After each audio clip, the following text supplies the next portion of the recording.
Et puis comme ça, nous allons nous rendre du côté de... Oh oh!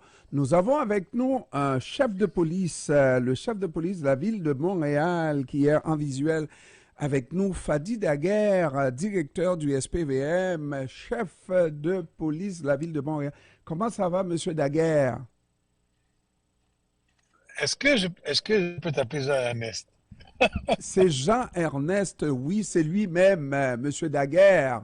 Comment ça va? Ça va très bien. Je suis tellement content de retrouver ces femmes. Ça fait tellement longtemps.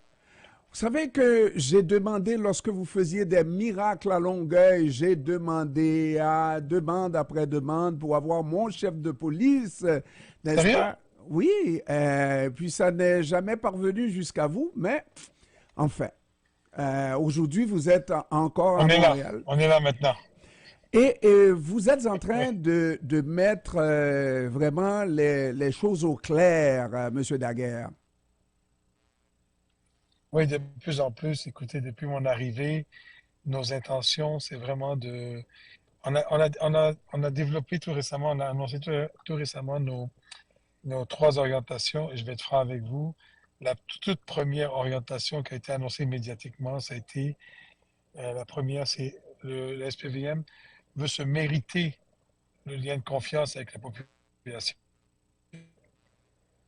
Deuxième, le SPVM veut être rassurant envers les populations et être craint du monde criminel. Et le troisième, c'est retrouver la capacité d'agir, l'autonomie au niveau local, des postes de quartier sur le terrain. Et depuis, je vous avoue que depuis un an maintenant, on a instauré plusieurs nouvelles approches innovatives. On est en train de revoir les critères de sélection des candidats afin de refléter le miroir montréalais. Le recrutement va très très bien. Le recrutement minorité visible et minorité ethnique et parcours atypique va extrêmement bien. On peut dire que le bilan de 2023 a été somme toute intéressant. Ça ne veut pas dire que 2024 va être aussi intéressant, mais on verra. Et puis, on apprend également, Monsieur Daguerre, que on commence à, comment dirais-je, améliorer la situation d'usage des armes dans les rues de Montréal. Et ça, c'est toute une Oui, équipe, mais c'est aussi le travail de la direction du SPVM. mais je pense que la direction du SPVM a un rôle pour orienter les équipes, mais pour être franc avec vous, c'est vraiment les équipes sur le terrain qui travaillent d'une manière chevronnée, sont vraiment, vraiment en train de déstabiliser le crime organisé ou le crime désorganisé. Donc, je suis très fier, la direction est très fière du travail qui est fait sur le terrain. Puis on a mis des priorités, on a mis des choses en place pour s'assurer que monsieur, madame, tout le monde se sente plus en sécurité à Montréal. Mais on va être franc. Dans toute l'année 2023, nous avons eu malheureusement 33 meurtres. Sur les 33 meurtres, il faut quand même mettre de côté, sont aussi importants, c'est un drame, les 7 meurtres des incendies criminels du Vieux-Montréal, ainsi que de 3 meurtres, un triple meurtre intrafamilial à Rosemont, un fils a tué ses parents et ses grands-parents. Donc, si on enlève ces 10 meurtres-là, on est à 23 meurtres sur l'île de Montréal. Comparativement aux autres années précédemment, c'est un bilan quand même positif, mais ça reste quand même 23 personnes qui ont perdu la vie. L'autre aspect qui nous préoccupe beaucoup, on parle beaucoup de violence armée, c'est important, c'est le bilan routier, monsieur Pierre. Le bilan routier est très inquiétant. 30 personnes décédées sur la route, des piétons, des cyclistes ou des voitures. Et quand même, là-dedans, on a eu 30 personnes décédées, 145 ou 146 personnes avec des blessures graves hypothéquées pour la vie, et plus de 5000 personnes avec des blessures légères, mais hypothéquées peut-être au niveau psychologique. Donc ça, c'est un bilan grave, c'est un peu l'ombre à l'horizon. On va travailler très très fort en 2024 pour améliorer le bilan routier. Et puis, ce qui était déjà votre priorité alors que vous étiez à Montréal, avant d'aller à Longueuil.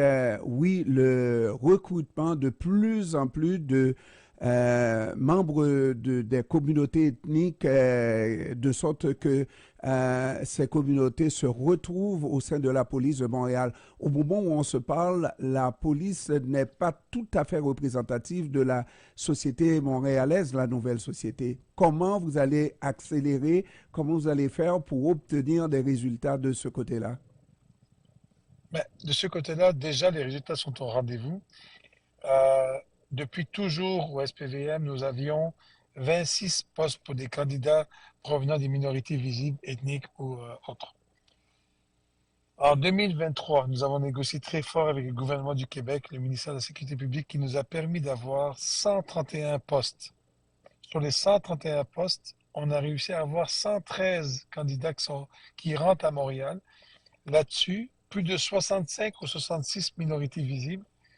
Le reste, c'est les minorités ethniques et de parcours atypiques. Donc déjà là, Monsieur Pierre, on a triplé le nombre de minorités visibles qui sont rentrées au service et on a quintuplé, si on rajoute là-dedans, les minorités ethniques et atypiques. Donc 113 au lieu de 26, c'est extraordinaire comme avenue. Mais parce on a des nouvelles stratégies d'approche pour convaincre les candidats d'appliquer pour devenir policiers.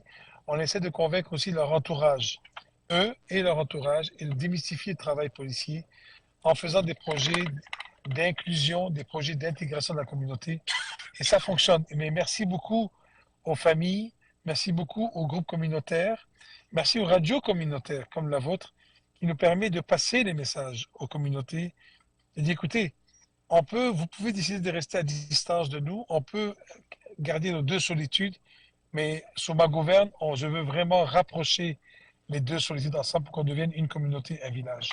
Évidemment, c'est toujours la perception de la police par rapport à ces communautés ethniques-là, n'est-ce pas, qui va faire la différence lorsqu'on regarde les frictions entre la police de Montréal et ces communautés-là, ben, les gens préfèrent se garder loin du SPVM. On peut pas, effectivement, vous avez absolument raison. C'est pour ça que la première orientation, c'est se mériter le lien de confiance. Parce que justement, on ne veut pas dire gagner, on ne veut pas dire renforcer, parce que c'est comme si c'était un objectif qui s'arrête un jour. Nous, se mériter, c'est jamais du acquis. On doit toujours continuer à travailler. Et c'est une posture d'humilité de la part du SPVM, de dire, écoutez, on est conscient, on reconnaît qu'il y a une partie de la population qui sont méfiants de nous, mais on veut travailler pour améliorer les choses. Et dernière question, Monsieur Daguerre. Je me souviens, nous étions dans Saint-Michel lorsqu'il y avait cette belle équipe avec Jean-Ernest et les autres. Et je Oui, pensais qu'on était sur une lancée.